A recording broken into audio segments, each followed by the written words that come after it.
Аты жөнүн жашыруун калтыруу шарты менен маек берген бул жигит учурда 21 жашта. Ал Жалал Абад облустук кургак учукка каршы күрөшүү борборунда дарыланып жатканына 2 айдын жүзү болуптур. Илдетти Орусияга барып иштеп жүргөндө жуктуруп алган. Ал эми чогуу жашаган досторунун бири дагы кургак учук менен ооруп Кыргызстанда дарыланган экен. Каарманыбыз мигрант болуп Орусияда 3 жылдан бери кафе ресторанда иштеп жүргөн. Көчөдө иштеген жокмун, ресторанда иштедим, бирок ошентсе дагы иш убактысы, катуу иш убактысы болуп калганда тамак өз убактында ичилбей калат. Негизи ошондон болот. Анан башында оорудум, дары ичип, бирок ал жактан точный мага диагнозун чыгарып берген жок текшерилгенде. Мен ошентип ооругандан кийин да бир 5 ай, 6 ай жүрүп калдым ал жакта. Анан бул жака келгенден кийин анан билинди. Ооруганда көкүрөгүм ооруду. Аны дары ичкенден кийин өттү, бирок ошол жүрө бериптир, аны билбепмин менчи.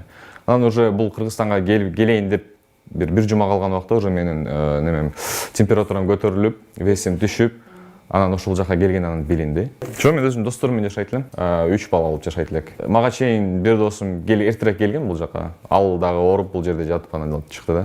Барыңыздар билгендей эле кургак учук, башкача айтканда туберкулез деп билебиз. Биздин мамлекетибиз Кыргызстан эндемическая зона болуп эсептелинет.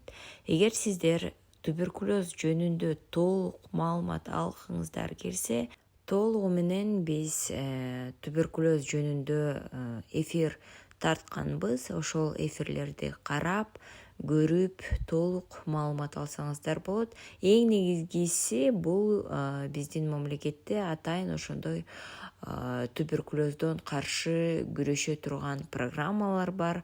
Жана ошондой эле ошол программаны дарылоо үчүн бардык дары-дармектердин бардыгы бекер. Бул эң негизги мындай ключевое звено. Туберкулез Кыргызстанда ооруган адамдын саны абдан көп. Ошондуктан менимче эгер маалымат алсаңыздар, толугу менен даяр болосуздар жана кантип күрөшүү ыкмаларын билип каласыздар. Биздин эфирлерибизди байкаңыздар.